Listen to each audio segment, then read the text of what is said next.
What's up, guys? Welcome back to Newswave. So next week we do have the big release from Nintendo, Super Mario Bros. Wonder coming out, and wouldn't you know it, not even the kiosk is safe from leaks, and we're gonna go over that here today because it's opened up a whole bunch of questions as to who exactly is voicing Mario.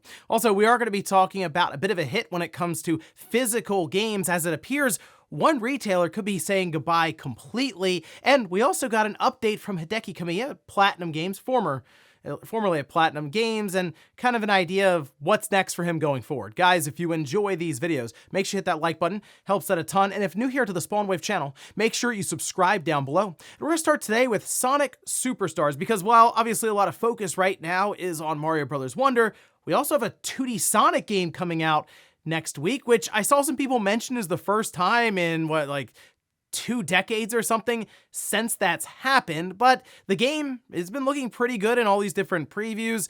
However, of course, this also found its way out into the public a bit early. We can see this posted up. This was over on Twitter with a person sharing that they got a copy of Sonic Superstars on the Switch. Also opening up, showing us pretty cool reverse cover art. They're always fun when a company decides to do that. I think the artwork actually inside looks probably a bit better than the official cover art. Now, the big question will be, will this eventually find its way online where it gets dumped? The person who at least was posting here says that they are not going to, but they also mentioned that some local mom pop shops out there are basically selling these early, so wouldn't shock me if, probably even over the weekend, we see Sonic Superstars leak out early. I don't necessarily know if there's going to be quote-unquote spoilers for it, as it's not necessarily like there's a big story that could be spoiled, but who knows, maybe different characters, events in the game, sure. But seems like Sonic Superstars already out there, so I guess look out for spoilers. Also, after Mortal Kombat 1 released on the PlayStation, the Xbox, and the Switch, well, the Switch version certainly went under the microscope, and it was pretty easy to tell that it wasn't necessarily on the same level as the other versions, go figure. But the odd thing here was it seemed like it had a lot of issues around just like basic visual glitches and other odd things going on. Well, now there's an entire patch that's been released that is like the size of the whole game. Apparently it comes in at about 27 gigabytes. And when you take a look at the list of changes that they have over on their website here, I mean, it seems like a lot of the stuff has been altered. Visual improvements, general bug fixes, leaderboard fixes, gameplay balance changes, performance improvements, loading time improvements, stability fixes, localization fixes.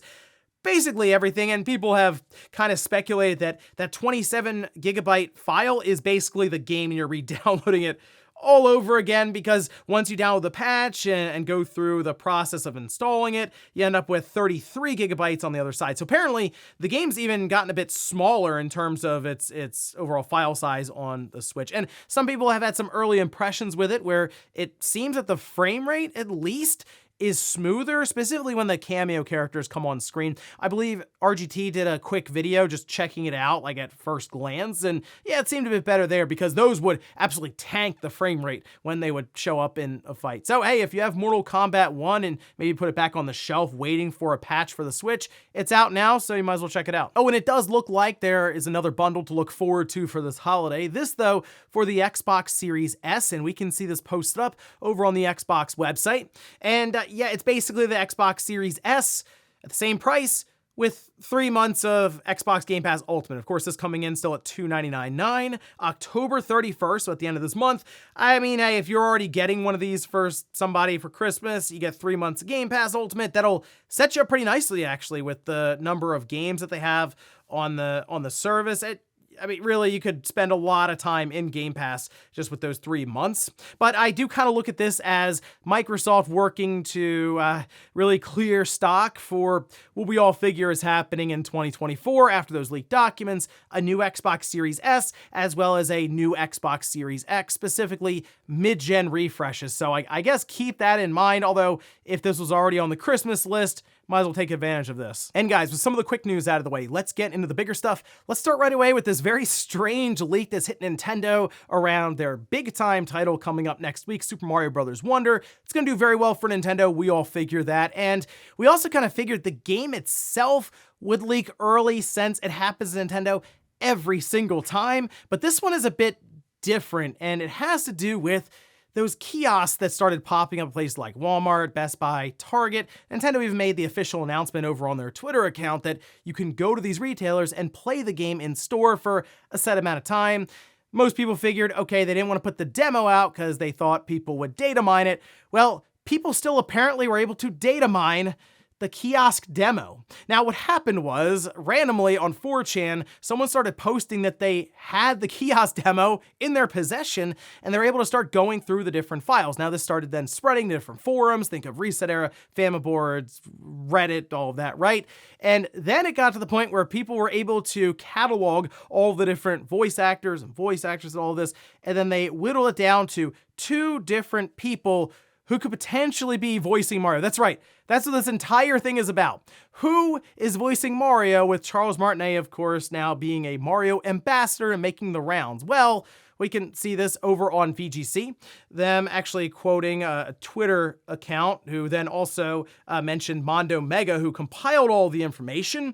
And as you can see with the list here, they basically came to the conclusion that it's probably a voice actor named Mick Wingert. Now, I am not familiar with Mick's work. However, VGC does point out that they've voiced Tony Stark in various Marvel cartoons, Zang in the spin-off Kung Fu Panda series, and in terms of like games, Genshin Impact, Spider-Man, World of Warcraft, Fire Emblem Heroes. So they're not necessarily new to voicing video game characters, but I guess in terms of for Mario, then yes. Now, it appears IGN has gotten a statement from Mick's agent, where they say they can neither confirm nor deny his involvement in Super Mario Bros. Wonder, because most likely the credits and who's actually involved in the project in terms of voices, that's probably, I assume, still under NDA until, of course, the game comes out. People can run through it and then look at the credits for themselves.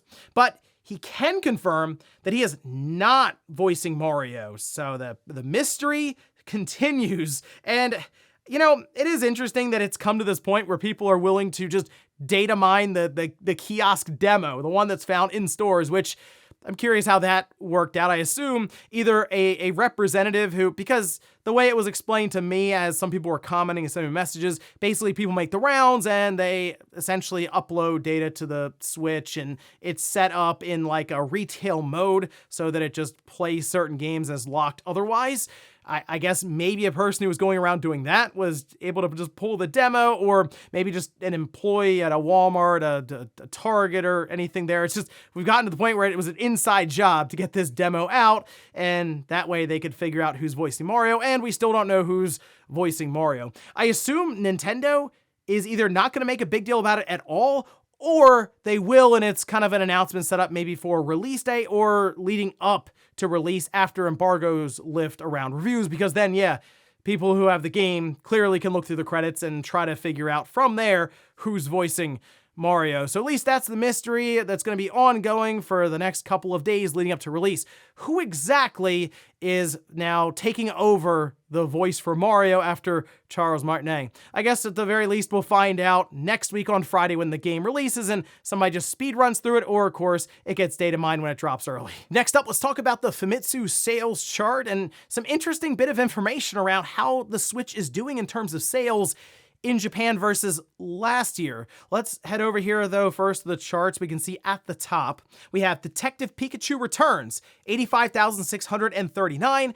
Didn't get the best reviews, but as we know, doesn't matter, it's Pokemon. That's literally it. It's Pokemon, it's gonna sell, so yeah, great. And then we have a Jinsei game for Nintendo Switch. That's 30,267. Hey, Assassin's Creed Mirage in there at number 3 on the PS5, 20,407.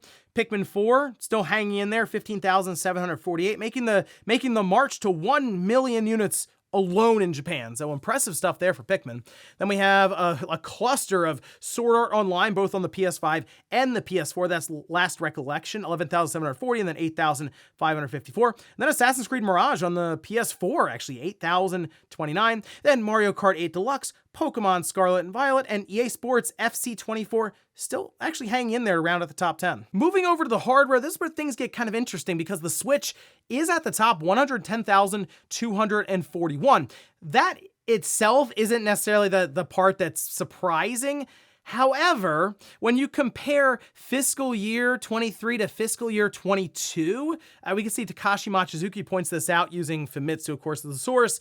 It's actually trending up. It's outselling the Switch's last fiscal year now. So yeah, it's not going in the direction you would assume. This is specifically in Japan, of course. The word is that in the US, the Switch has been kind of trending downwards, as you would figure, since they should be running out of people to sell the system to, but in Japan, they're not. So, I mean, who needs the next Switch, right? The Switch 2, we can hold out, let's go 2026 on 2027. We're going to make it an entire 10-year run before the next system. Anyway, back to the charts. The PS5, 33,754. PS4, just over 1,000 units there. The Xbox Series, just under 1,000 units. So yes, the PS4 outsold the Xbox Series in Japan.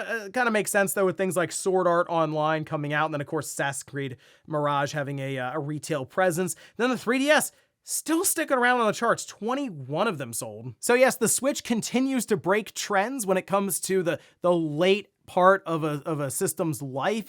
We should be seeing it almost flatline at this point, 7 years in, going up on its 8th year here in a bit.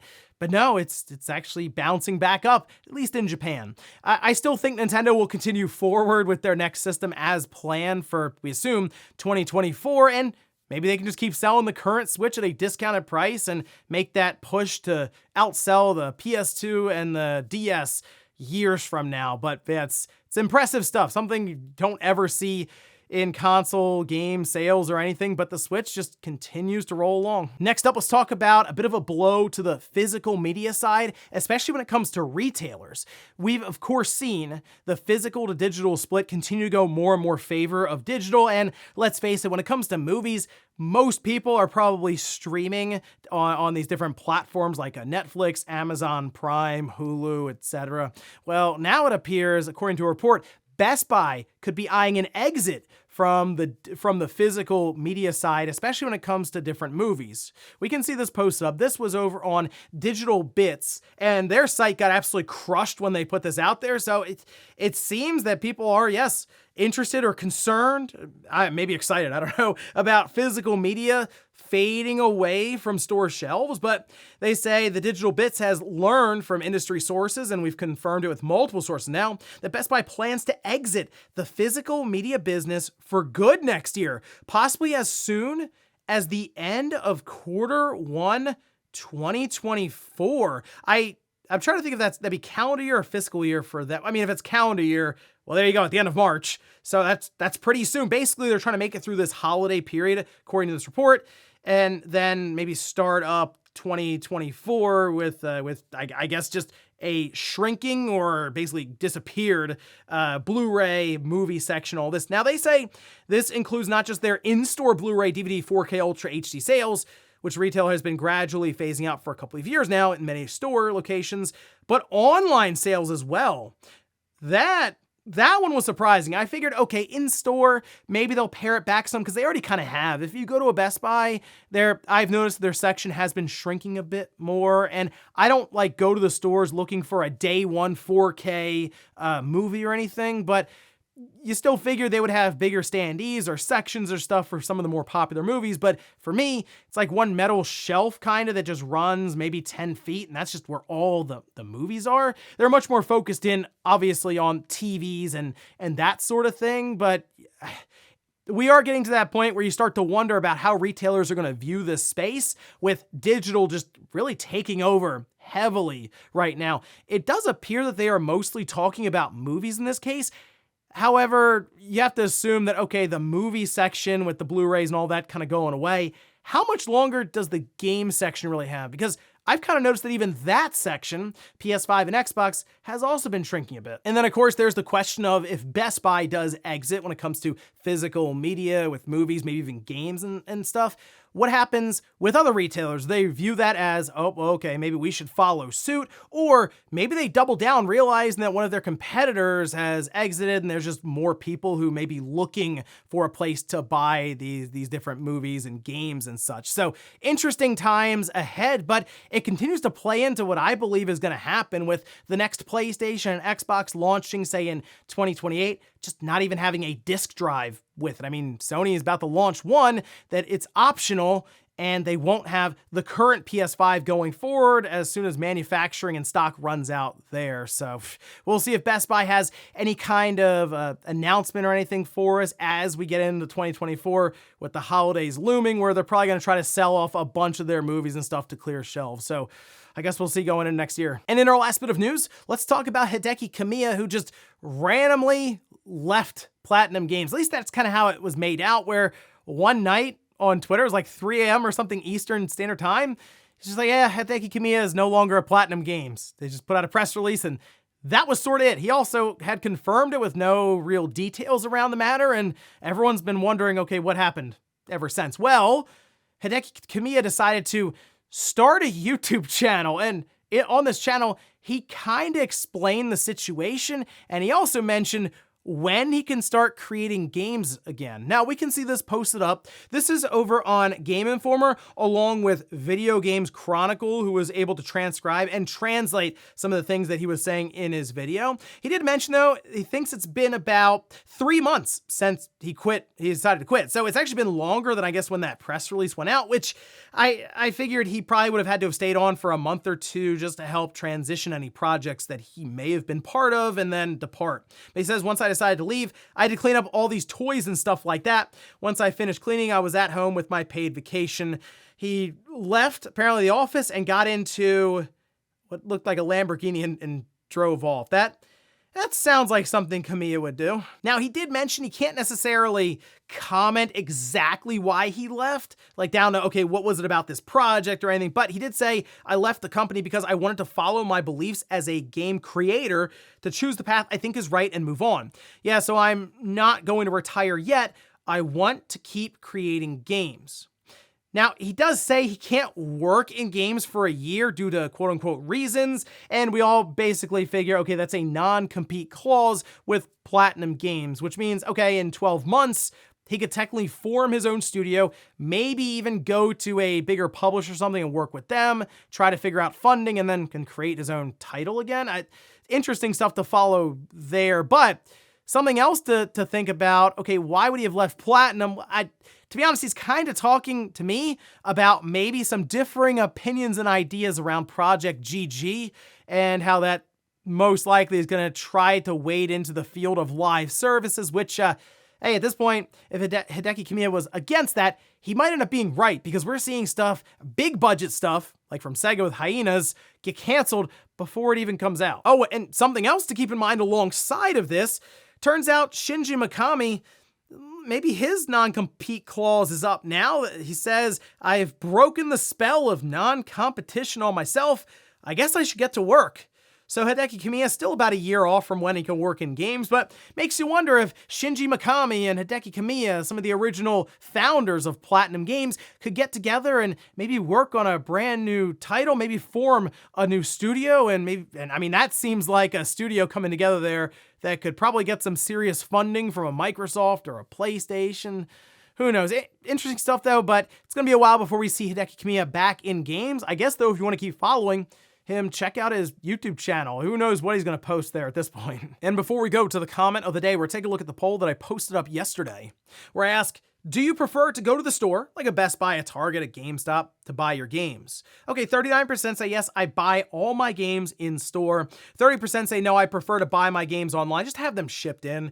31% say no, I just buy digital games mostly now. Okay, so 39% go to the store, which means you have 61% just not showing up. And back in the day, it was basically, just about 100% going to the store. I guess you would still buy some stuff online, but that was even before the days of Amazon Prime shipped and stuff. Like, back during the midnight releases of things like Halo 2, obviously on the original Xbox, even Halo 3 or Call of Duty Modern Warfare or Call of Duty 4 Like, those were big time releases, and you had to go to the store, and these different retailers could absolutely count on you coming in, trading stuff in, all this. Now it's just, who knows? Who knows where people are going to buy stuff from? And it makes sense that a lot of these bigger chains are maybe kind of maybe shrinking down some of their game sections, their movie sections. There's just so much competition and so much convenience out there. You don't leave your house anymore. It just either downloads to your system or they just ship it right to your door. Sometimes it gets to you later that day. And we'll finish up with the comment of the day, as you're seeing here.